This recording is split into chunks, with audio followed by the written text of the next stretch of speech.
প্রতিদিন টেলিভিশন, নাচ গান আপনার ঘরে বসেই দেখেন, আপনি তাকায় তাকায় দেখতেছেন।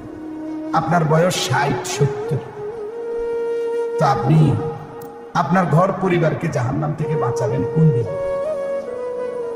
কোন বছর? আরো কয়শো বছরের টার্গেট নিয়ে আছেন? রাসূলুল্লাহ সাল্লাল্লাহু আলাইহি ওয়াসাল্লাম ইরশাদ করেছেন, আমার উম্মতের স্বাভাবিক বয়স 60 থেকে 70-এর মধ্যে। মা বাইনা 60 ওয়া 70, 60 থেকে 70-এর মধ্যে।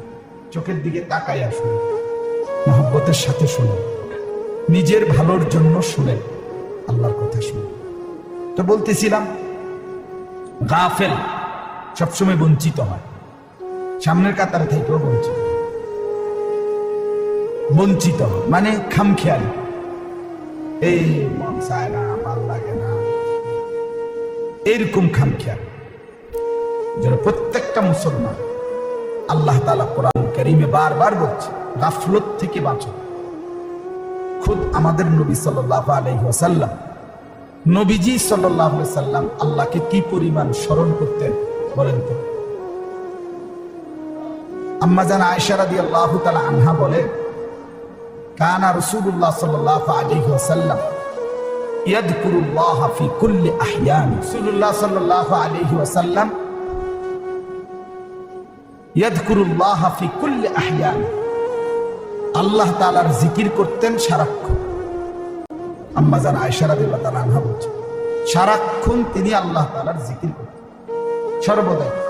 তাহলে যিনি সারাক্ষণ আল্লাহ তাআলার ধ্যানে থাকতেন, সেই উনাকেও পর্যন্ত নবী সাল্লাল্লাহু আলাইহি সাল্লামকে আল্লাহ তাআলা বলছেন, ওয়ালা তাকুম মিনাল গাফিলিন, আপনি গাফেলদের অন্তর্ভুক্ত হবেন। নবীজিকে বলছেন, যিনি সারাক্ষণই কি করতেন?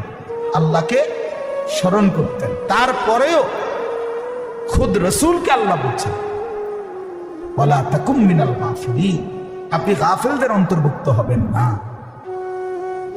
তাহলে আমাদের জন্য কি হুকুম বলেন না চাচা?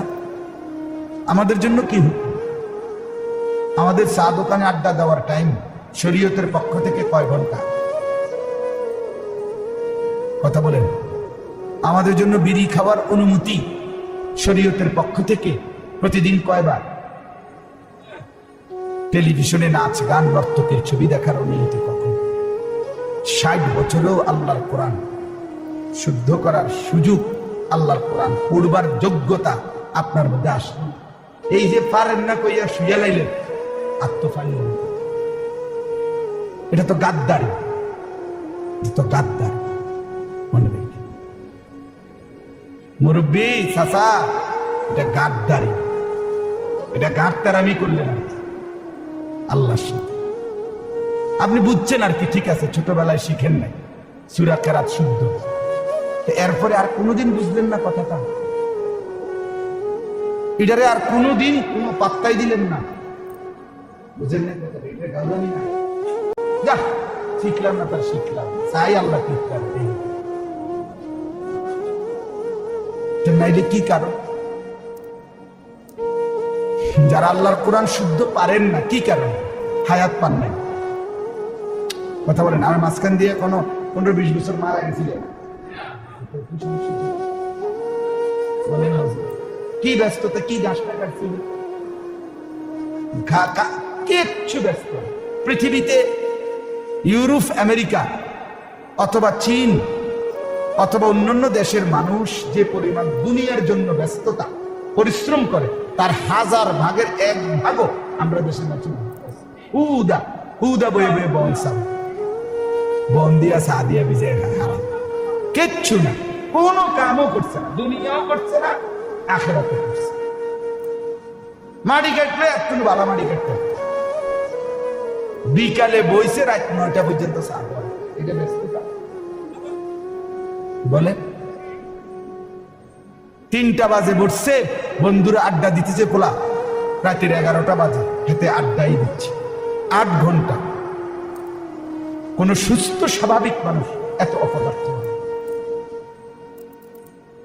আখিরাত বাদ দেন, দুনিয়ার লাইনে যারা মেহনত করে, আপনি দেখেন পৃথিবীতে এই যে সমস্ত দেশের জনসংখ্যা বেশি, চীন, ভারত, ইন্ডিয়া মনে করে, এরা প্রমাণ করছে পৃথিবীতে চ্যালেঞ্জিং যে পপুলেশন, জনসংখ্যার বৃদ্ধি এটা কোনো সমস্যা না। চীনে এই জনসংখ্যার বৃদ্ধি কোনো কি না সমস্যা, ইন্ডিয়ায় জনসংখ্যার বৃদ্ধি কোনো সমস্যা না। বরং চীন প্রমাণ করছে পৃথিবীতে যত হাত তত হাত কর্মের হাত, সবাই পরিশ্রম করছে, সবাই মেহনত করতেছে। গোটা বিশ্ব বাজার বর্তমানে আমেরিকা ইউরোপকে পিছনে ফেলে চায়না শীর্ষে।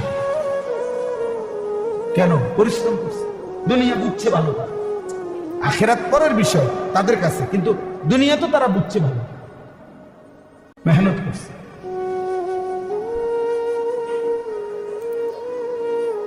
তাইলে বলেন প্রতিদিন আসর থেকে মাগরিব মনে করেন এই কদ্দুরটায় ঘুরাগাড়ি করা, এটা শরীয়তে কোন আয়াত? হুজুর বলেন প্রত্যেক দিন নিয়ম মাফিক একটা মানুষের বিশ্রাম প্রয়োজন। যখন তখন আপনি না আসরের আগে একটু বিশ্রাম করলেন, আপনি না দুপুর বেলা একটু বিশ্রাম করবেন, কিন্তু আপনি মনে করেন আসরের আগে ঘুমেতে উঠা আসরের নামাজ পড়বেন, তো উনি বিশ্রাম করে উঠছে না, তো আসরের পরে আবার ঘুরেন। এইটা কেমনে নিজাম বানায় নিলাম? এই জন্য বললাম আমি, আমার কথা এইটাই, শুধুমাত্র গাফেল। দুনিয়ার ব্যস্ততাও ছিল না, আখেরাতের ব্যস্ততাও ছিল না, শুধুমাত্র খামখেয়ালি। আখেরাত লাগবে না, কবর লাগবে না। এই হলো আমাদের, যাদের কোরআন শরীফ অশুদ্ধ, অশুদ্ধ থাকার একমাত্র কারণ এটা, আর কিচ্ছু। উনি তো হায়াত পাইছেন, উনি 60 বছর, আর কত হায়াত দিত আপনারে? 200 বছর দিত আপনারে। আল্লাহর কোরআন শিখতে 200 বছর লাগে? কথা বলেন না। কোরআন শরীফ সহি শুদ্ধ করতে 12 বছর লাগে না? 18 বছর লাগে। এত লক্ষ বাচ্চা যদি, আপনাদেরই সন্তান, আপনাদেরই বাচ্চা কাচ্চা যদি আল্লাহর কোরআন শুদ্ধ করতে পারে, আপনি পারতেন না কেন? বইয়ে বইয়ে আলাপ করে, হ্যাঁ সে শুনে পড়ছি না, ও কোয়াল খারাপ, বুঝছি না, ও ছোট থাকতে আব্বাই কইছে কতবার, এই সমস্ত সিহন কথা কইয়া কবরে মাফ পাইয়া যাবেন না, ফেরেশতা আমাদের ছেড়ে দিবে নাকি? তো এটি আমার দ্বারে বললে কি লাভ? ওনার দ্বারে বললে কি লাভ? আপনাকে আমগোকে হুনে কি লাভ? হ্যাঁ বলে, এই লক্ষ লক্ষ ছেলে পেলে গুলো স্কুলে পড়ে, কলেজে পড়ে, মুসলমানের বাচ্চা, বাবাও মুসলমান, সন্তানও মুসলমান, কেউ কাউরে বলে না, ফুতেও কয় না আব্বা আমি কোরআন শরীফ পড়ি না, তা বাপেও কয় না ফুত কোরআন শরীফ পড়ো না। কি অপবাদ! এখানে পদার্থ কম না, এত অবুঝ কেমনে হইল মুসলমান? বাপেও অবুঝ, ফুতেও অবুঝ, মায়েও অবুঝ, সন্তানও অবুঝ। আহা ভুল না বিভুল, কি ভুলে গেছে তাও ভুলে গেছে, কি মনে নাই তাও মনে নাই, কি বুঝে নাই তাও বুঝে নাই, কি ছিল কর্তব্য তাও জানে। আল্লাহকে এভাবে ভুলাই দিলেন আপনার ছেলেটাকে। সেই ছোটবেলায় 6 বছর বয়সে ছেলেটা ক্লাস 1-এ পড়ছে, 14 বছর 16 বছর পইরা ছেলেটা কিছু পড়ালেখা শিখলো। 12 বছর 14 বছরেও আপনার ছেলেটার মেয়েটার আল্লাহর কোরআন শিখার সময় কোনোদিন হলো না। কি সন্তান বড় করলেন? মুসলমানের পরিচয় কেমনে দিলেন? ছেলেটাই বা কেমনে পরিচয় দিবে? আমনে বা মুসলমান বাপ এটা কেমনে বলবেন?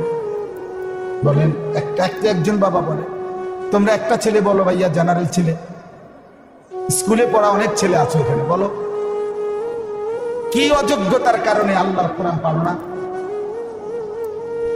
আর অতিরিক্ত জেনারেল এই সবগুলো করা পরে অতিরিক্ত দুনিয়া কি ভোগ করবা যেটা আমরা পাবো না? সে একটু শুনি। কি ফাঙ্গাস, তেলাপিয়া, রুই মাছ, কাতলা মাছের বেশি তুমি কোন মাছটা খাইবা শুনছি? আচ্ছা একটু শুনি আমি, যেটা আমরা খাইতেছি না। হ্যাঁ কথা বলে না, খাট পালং sofa furniture fridge AC tiles, এর অতিরিক্ত কোন ফার্নিচারটা তোমার ঘরে তুমি জোগাড় করবা যেটা আমি মাদ্রাসায় পড়ার কারণে কোরআন শিখার কারণে পাবো না বা পাই নাই, সেটা কি শুনি একটু তাহলে মিলাই দেখি আমার ঘরে আসেনি কি বললি তো। মানুষের স্বাভাবিক প্রয়োজনীয় সব জিনিস তো আমার আইডিয়া আমার ঘরে আছে, তা আমি শুনি একটু কি লাগবে সেটা। গরুর গোশত, মুরগির গোশত, হাঁসের গোশত, খাসির গোশত, এর অতিরিক্ত কি গোশতটা তুমি খাইবা? আফ্রিকার জঙ্গলের প্রাণীর গোশত। অতিরিক্ত কি দুনিয়া ভোগ করবা ভাইয়া? হ্যাঁ শুনি, বলো কি আহামরি কি দুনিয়াটা আলাদা কি ভোগ করলো যে কারণে বাপটা তার ছেলেটাকে বঞ্চিত করলো?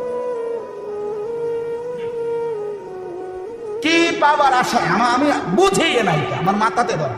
আহারে বেকুব মুসলমান, কিসের আশায় ছেলেটাকে বঞ্চিত করে আল্লাহ? কি আশায় কি ভোগ করছে তোমার ছেলেটা যেটা আমরা পেলাম না? কিটা? হ্যাঁ এতটুকু বলতে পারেন, অন্যায় উপার্জন, অবৈধ উপার্জন, যে কোনো মহিলার সাথে যত্রতত্র কথা বলা, মেয়ের সাথে আড্ডা দেওয়া অবৈধ।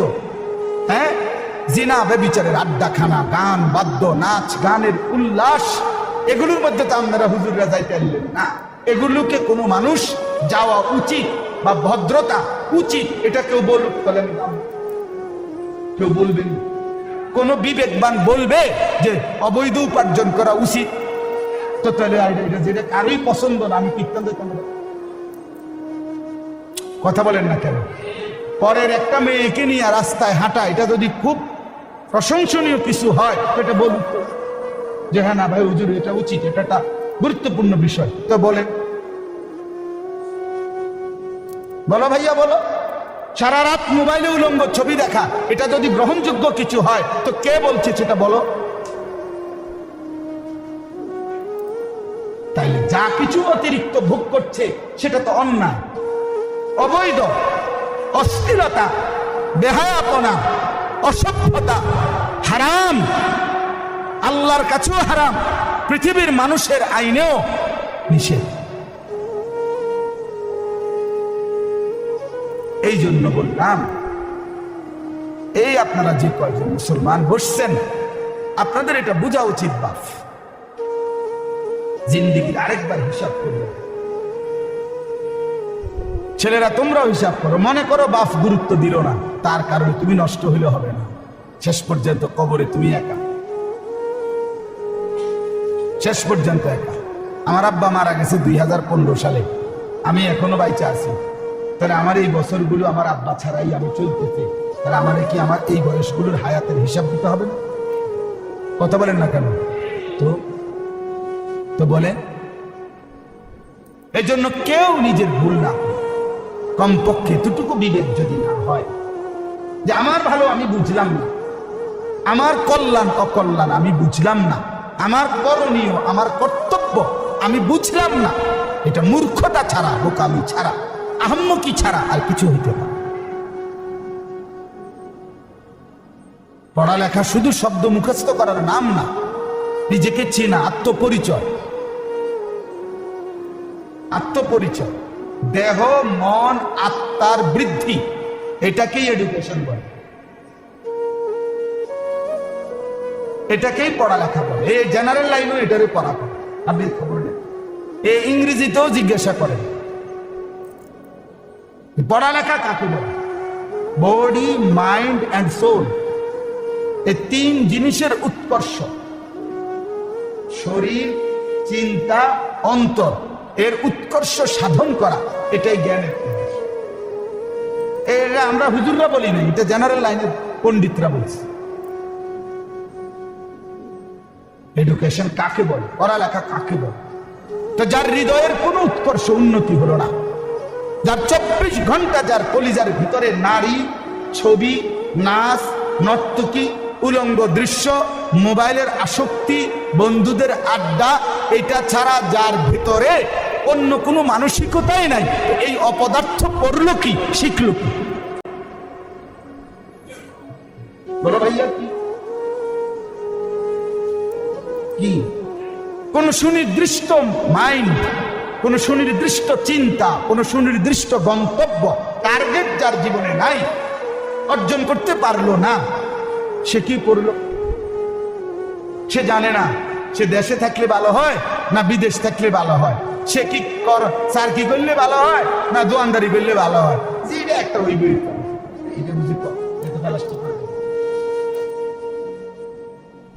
এটা তো প্লাস্টিক মার্কা কথা।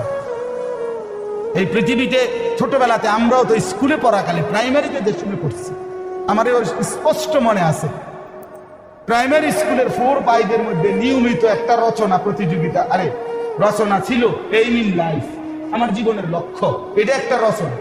যে আমরা ছোটবেলায় যে রচনা লিখতাম, আমার একটি গরু, এরপরে দেয়া আমার বিদ্যালয়, আমার গ্রাম, এটি কমন আমাদের কি ছিল? রচনা ছিল। এর মধ্যে এটাও একটা ছিল এইম ইন লাইফ, আমার জীবনের লক্ষ্য, আমার জীবনের লক্ষ্য। এটা যেই কোনো আমরা ছোট্টবেলায় প্রাইমারিতে পড়ি, আমি তো মনে করেন প্রাইমারি পড়ছি আজ থেকে 200 বছর আগে, ঠিক না? তো ওই প্রাচীন যুগের ঘটনা বলতে আছেন, আজ থেকে 500 বছর আগে মানুষ যখন আফ্রিকার জঙ্গলে থাকতো তখন আপনি পড়ছেন। এটা এরকম আমার বয়স 42, তাহলে আজ থেকে 30 বছর আগে পড়ছি, ঠিক না কথাটা? তো তখন তো আমরা পড়লাম। জীবনের একটা লক্ষ্য থাকতে হবে।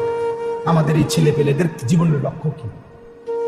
সারাদিন যে মোবাইল টিপে তার টার্গেট কি করা? বলেন। আহা, যে তার বাপ, সেই না ছোট তার বাপ, অভিভাবক কই? হ্যাঁ, 365 দিনে, আমি তো প্রত্যেক দিন বলি খোদার 365 দিনে একজন মুসলমান মা বাপ জীবিত থাকার পরেও যার ছেলে মেয়ে তারই ঘরে একদিনও ফজরের নামাজ পড়লো না, এমন অসভ্য এবড়া কিতা ফালে না।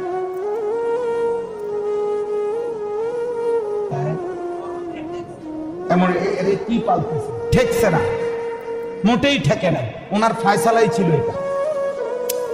ঠেকে নাই, ঠেকে নাই চাচা, ঠেকে নাই। ওনার বুঝে ছিল এটা যে নামাজ, রোজা, ঈমান, আমল, কোরআন, এটা যে সন্তানের মূল ডিউটি, এটা উনি প্রথম থেকে বোঝেই নাই, সিদ্ধান্তই নেয় না। উনি বুঝছে ফোলাগারে কোন রকম বাত্তরকারী খাবাইয়া লাইন করিয়া এরপরে হয় দেশে কাম করব, টাকা আর নাই তো না হইলে বিদেশ পাঠাই দেবো, আমার টাকা দরকার, এটা আমার এটিএম বুথ, এটা টিপ দিয়া টেহা বাই করবো শুধু। এটিএম বুথ বুঝছেন না? চাপ দিলে টেহা বাই করবো। এই ফুত হইল আমার এটিএম বুথ। কাজেই তার কোরআন, তার নামাজ, তার আখেরাত, তার সেজদা, এটা আমার দেখার বিষয়। আমার দেখার বিষয় হলো তারে দিয়ে আমি উপার্জন করাবো, কামাই করবো। সে ইকোনমিক্যাল অ্যানিম্যাল, অর্থনৈতিক প্রাণী। Man is economical animal.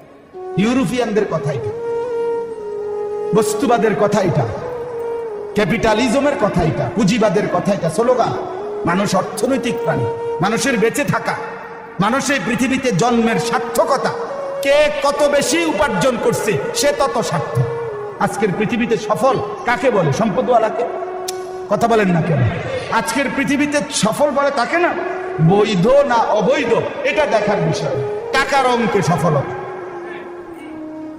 টাকার অঙ্কে সফলতা, টাকার হিসাবে। এবারে হালাল হারামের কোনো বাজ বিচার, বৈধ অবৈধতার, কোটি কোটি টাকার মালিক উনি কামিয়াব, টাকা পয়সা নাই উনি ব্যর্থ। আহা মুসলমান, এভাবে কেমনি ভুলে গেলাম? আরে কাকু আপনি সাজে আপনারা কিতা, আমরা আপনি 2 ফুট বিদেশ মাইয়া বিয়ে দিয়ে লাইছেন বা বিল্ডিং করে লাইছেন, আর কিতা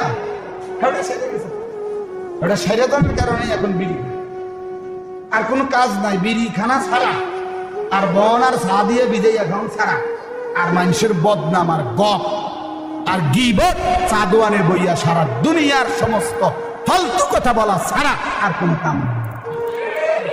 মূল টার্গেট তো হয়ে গেছে। এই দুনিয়াতে যে উদ্দেশ্যে আসছিল, ফলাগুন বিয়ে দেওয়ানের লেগা, তাই তো দিছে আল্লাহ রহমতে। মাইয়া বিয়ে দেওয়ার উদ্দেশ্য ছিল, মাইয়াও বিদেশ পাঠাইছে, পুত বিদেশ পাঠাইছে, মাইয়া বিয়া দিছে, জীবনে একটা উদ্দেশ্য আছে, একখান ঘর করব। আল্লাহ রহমতে 4 রুমের একখান ঘর করছে, ভিতরে বাথরুম, 2টা বাথরুম ভিতরে, বাথরুম বিশুদ্ধ টাইলস। আল্লাহ কত বড় সৌভাগ্য! বাপ দাদা 14 গোষ্ঠীর কপালের দোয়ার বরকতে এবার আজকে বাথরুম ভিতরে মতে। আল্লাহ আল্লাহ, কত বড় নিয়ামত, এত বড় সৌভাগ্য আর কি! পূর্বপুরুষ পেশাব করছে বাইরে, এবার এখন আল্লাহ রহমতে ফুটাইতের বরকতে ঘরে মতে। কত বড় নিয়ামত, সুবহানাল্লাহ। আরে আমারে বলছি নি, আমি আমারে এবারে বলছি, আমি জিজ্ঞেসি চাচা কি অবস্থা? আসি আল্লাহর রহমতে বালা। আমি কিতা বালা? আমি কিন্তু কোন কথা না, আল্লাহর রহমতে তারা 4 জন বিদেশ, মাইয়াগুন বিয়া দিছি। হুজুর বাড়িতে একখান ঘর করছি, 4টা রুম, 2টা বাথরুম করছি হুজুর, বাথরুম বিশুদ্ধ টাইলস ভিতরে। এই তখন আমি ওনারে কইলাম, চাচা আল্লাহর মেহেরবানি যে আমরা এখন ভিতরে মুতেন, ঘরে মুতেন, কত বড় সৌভাগ্য আমাদের। মানে উনি সফল। আহা, কি মিথ্যা বললাম? আজকে আমাদের মধ্যে বয়স্ক লোকদের সফলতা তো এটাই। এরপরে আর কোনো ডিউটি আছে সে তো বুঝেই না, বুঝি। 3টা ছেলে তো 1 ওয়াক্ত নামাজ পড়ে না, বাদ দাও। 3টা ছেলের বউ তো একজনও পর্দা করে না। এই ঘরে আজকে 60 বছর আমার বয়স, এখনো আমার ঘরে বউ বাচ্চা প্রতিদিন রঙিন টেলিভিশনে নাচ গান নর্তকীর ছবি দেখে প্রতিদিন প্রতি রাত। সব রোমে রোমে আমার সন্তান নাতি নাতনি ঘুমায়, প্রত্যেকের হাতে একটা একটা বড় মোবাইল। সবাই সারা রাত উলঙ্গ ছবি, নাচ গান, জিনা বেবিচার যা মন চাই দেখতেছে। চাচা সফলতার সাথে ঘুমাইতেছে। সুবহানাল্লাহ। সফল চাচা সফল ঘুম দিছে, ওটা জানে এই শেষ ঘুম, কবরে আর ঘুম যাবার সুযোগ দিবে না, টাঙ্গাইয়া ফিরবে, টাঙ্গাইয়া ফিরবে, টাঙ্গাইয়া। হ্যাঁ, আমার কথা শক্ত হইলে আর আইলাম না। আমি এই মাথা এই ডকের বুদ্ধি লই এই কথা বলছি, আর কথাই একবার পাইছি, একবারে শুনবে, আরেকবার না আইলে আমি হায়াত না পাইলে, কথা বলেন না, আবার না পাইলে আল্লাহ তৌফিক দান করে। চলেন বা বুঝতে শিখেন, ছেলেরা বুঝতে শিখো। বাবা, এই ছেলে বুঝতে শিখো, নিজের ভালোটুকু বুঝো। জীবন মানে শুধুই কেবল এই কদ্দুর চুল সারাদিন ইডারে লইয়া নাচন লারান, এটা একটা জীবন, একটা অপদার্থ বেটা, তুমি ফালতু বেটা, তুমি ফালতু বেটা। পৃথিবীতে আসার উদ্দেশ্য এটা? এই ঘন্টার পর ঘন্টা শুধু চুল ফিরাইবা আর কি? এই সারাদিন মোবাইলে একটার পর একটা ছবি তুলবা, নিজেই মানে আমার কাছে বেশি আশ্চর্য লাগে, নিজের মোবাইলটা ধরে হাত আলগি দেয়, পাও আলগি দেয়, সিএনজির মধ্যে কাইতে ছবি উড়ায়, রাস্তার মাঝখানে বেকা হইয়া ছবি উড়ায়, মোটর সাইকেলের মধ্যে উফুর হইয়া ছবি উড়ায়, নিজে বুঝেন না? নিজে নিজে করে। আমার কাছে একটা সুস্পষ্ট, আমি আমার ফতুয়া এটা, নিজের ছবি যারা নিজে উঠায়, সেলফি উঠায়, এগুলো প্রতিবন্ধী, তার শিরা, এগুলার মাথার ডিস্টার্ব। হ্যাঁ হ্যাঁ, যেই কোনো পাগল লোক আপনি দেখেন, তারা বাস্তবিকে যারা পাগল তারা এমনই করে। অন কয় না ইব্রাহিম, এরা এমন করে কিনা তুমি দেখো, আপনি দেখেন কি এখন যারা পাগল তারা তো এরকম নিজে নিজে হাত লাড়ে, পা লাড়ে, নিজে নিজে নড়ে, হাসে, এরকম করে না ভাইয়া? তো মানুষ এই জন্যই তো তারা পাগল করে। তো তুমি পাগল না তো কি? তোমারে কোন শয়তানে এটা বললো বেটা? কোন শয়তানে বললো? কোন ইবলিসে বললো বেটা? আস্তাগফিরুল্লাহ, আস্তাগফিরুল্লাহ। সারা দিন রাত এক ফিকির, শুধু ছবি ছবি ছবি, মোবাইল, নারী, ছবি। আশ্চর্য কথা, কি পাঞ্জাবিওয়ালা, কি পাঞ্জাবি সারা, সবাই বেড়ানো একসাথে, সবাই মহামারী লাগবে, এমনই হয়। করোনার সময় হুজুরও মরছে, করোনায় কোন ইমানদার মরে নাই, মরছে। মহামারী এমনই, মহামারী লাগলে সবাই মরে। এই মোবাইলের এই মহামারী লাগছে, বড় মোবাইলের এই করোনা লাগছে, যার কারণে আজ সবাই এতে আসক্ত হয়ে গেছে। রাত নাই, দিন নাই, ফিকির নাই, উচিত না অনুচিত কিচ্ছুর খবর নাই। বলো বন্ধু, ছেলেরা এই যে কয়জন বাবা ভিতরে বসছে, একজনই বুঝো ভাইয়া, একজন। আমার 30 বছরে আমি সবসময় এটা ভাবি, 30 বছরও যদি আল্লাহর কথা বলে, আর 30 বছরে বছর প্রতি যদি একজন যুবক বদলায়, খোদার কসম আমি মনে করি কোন এক যুবকের চোখের পানির বরকতে আশা তো করি আল্লাহ মাফ করে দিবে আমায়। 30 লাখ মানুষ বদলাইতে হবে জরুরি না বাস। এমন নবী পৃথিবীতে ছিলেন যাদের অনুসারী স্রেফ 2 জন। পৃথিবীতে এমন নবী দেখেন মাহু ইসনান, হাদিস আছে মাহু ওয়াহিদ, একজন নবীর অনুসারী একজন। হাদিসে নবী বলছে আমি দেখছি, নবীজিকে দেখাইছে স্বপ্নে। নবীজি বলছেন আমি এমন নবীকেও দেখছি, ওয়ালাইসা মাহু আহাদ, তার সাথে একজনও নাই, লাইসা মাহু আহাদ, একজন অনুসারীও নাই। ওই নবী তার পুরাটা সময় আল্লাহর দিকে ডেকেছে, কিন্তু কেউ ঈমান আনে না। কোরআনুল কারীমে আছে সূরা ইয়াসিনের মধ্যে 3 জন রাসূল, 3 জন একসাথে একটি অঞ্চলে কালেমার দাওয়াত দিছে মানুষকে। ফাযাদনা বিসালিসিন ফাকালু ইন্না ইলাইকুম মুরসালুন। কয়জন? 3 জন। কিন্তু 3 জন একসাথে দাওয়াত দেওয়ার পরেও ওই অঞ্চলে কালেমা পড়েছে শুধুই কেবল একজন। 3 জনের অনুসারী কয়জন? ওয়াজাআ মিন আকসাল মাদিনাতি রাজুলুন, এই যে রাজুলুন একজন, হাবিবে নাজ্জার একজন মাত্র অনুসারী। কওমের লোকেরা ওই একজনকেই অত্যাচার করে জুলুম করে মেরে ফেলেছে। মারতে মারতে ওই একজন ইমানদার মুমিন, তাকে যখন চূড়ান্ত ভাবে মারতে মারতে মেরেই ফেলছিল, আমার আল্লাহর শাজিম থেকে বললেন ফেরেশতা, আমার ওই একটা মুমিন বান্দার কাছে তার জান্নাতটা তার সামনে তুলে ধরে তাকে এখনই বলো কিলা দুখুলিল জান্নাহ। বলো না তাকে, ও আল্লাহর বান্দা এখনই জান্নাতে ঢোকো।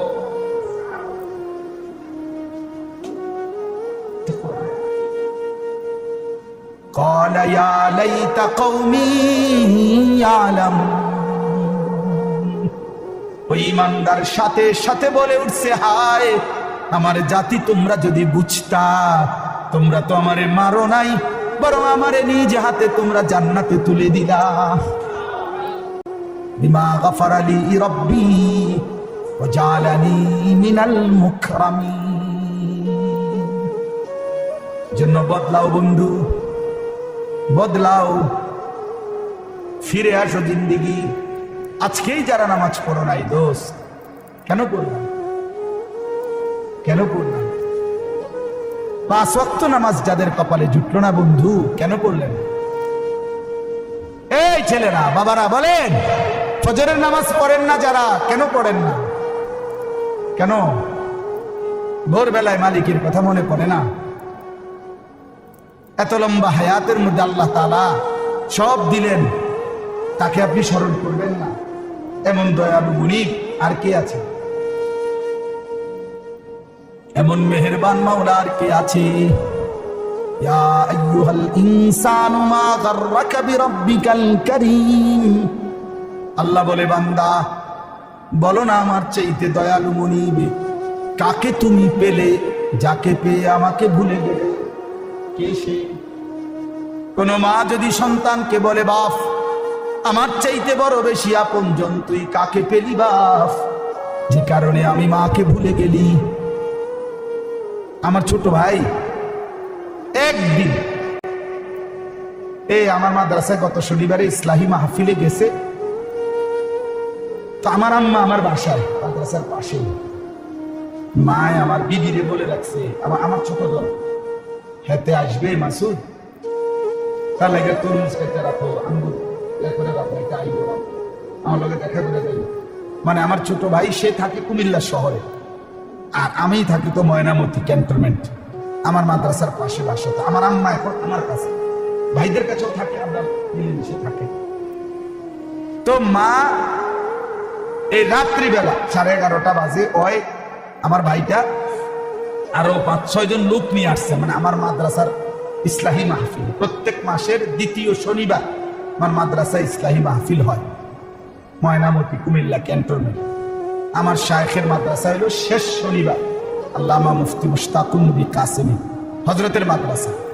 তো ওই আরো যে 4-5 জন লোক নিয়ে আসছে, তার খেয়াল ছুটে গেছে, রাত হয়ে গেছে 11:30। ওই গেছে বাসা কুমিল্লা শহরে। পরের দিন আমি যে রাত্রে এসে শুইছি ফজরের নামাজের টাইমে, আমি মারে উঠাইছি, আর উনি দিয়ে মা নামাজের জন্য উঠে উঠাইয়া মা মুখ চোখ খুললে বিশ্বাস করে মা প্রথম কথাটা বলছে, ভূত এতে আমার লোকে দেহা না করে কেমনে গেল।